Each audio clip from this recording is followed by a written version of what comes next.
The thief that never stole anything. The cost of comparison. Most people think comparison is harmless, but comparison has stolen more destinies than failure ever did. Because comparison doesn't have to take your gift. It just has to make you ignore it. Comparison never steals your voice. It convinces you not to use it. It never steals your calling. It convinces you someone else's is better. It never steals your assignment. It convinces you your assignment isn't enough. The reason Saul hated David wasn't because David took the throne. David took Saul's comparison. The women sang, Saul has slain his thousands, David his tens of thousands. And one song turned a king into a prisoner, not a prisoner of David, a prisoner of comparison. Comparison can make a blessed person feel cursed, a gifted person feel insignificant, an anointed person feel forgotten, a called person feel unnecessary.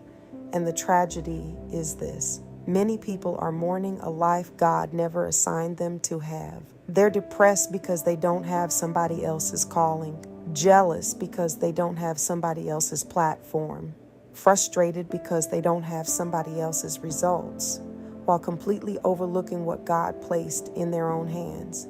The fig tree never tries to become an olive tree. The river never tries to become a mountain.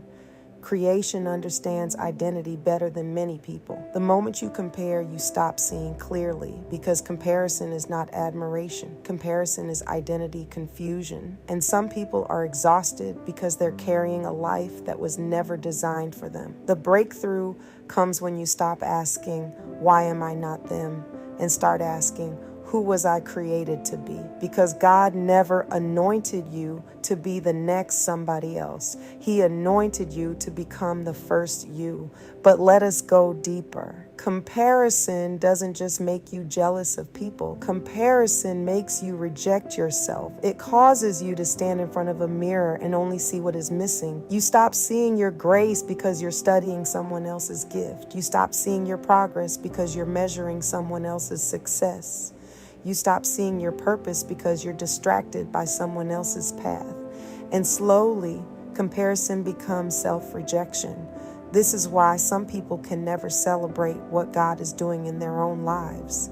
Every blessing feels small because they're comparing it to somebody else's blessing. Every victory feels insignificant because they're comparing it to somebody else's victory.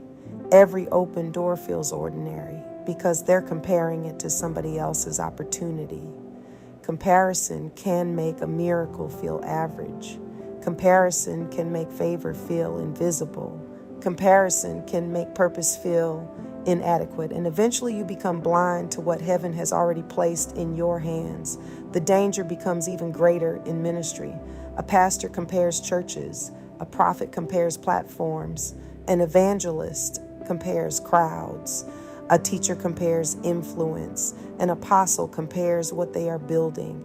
And suddenly, people stop obeying God and start competing with people. Now ministry becomes a scoreboard. Now every testimony feels like a threat. Now every promotion feels like a personal attack. Now every success story creates insecurity. Because comparison turns brothers into competitors. It turns co-laborers into rivals. It turns kingdom work into personal ambition. And the sad reality is that many people are trying to become famous in an assignment they were never called to carry. The greatest prison is not failure.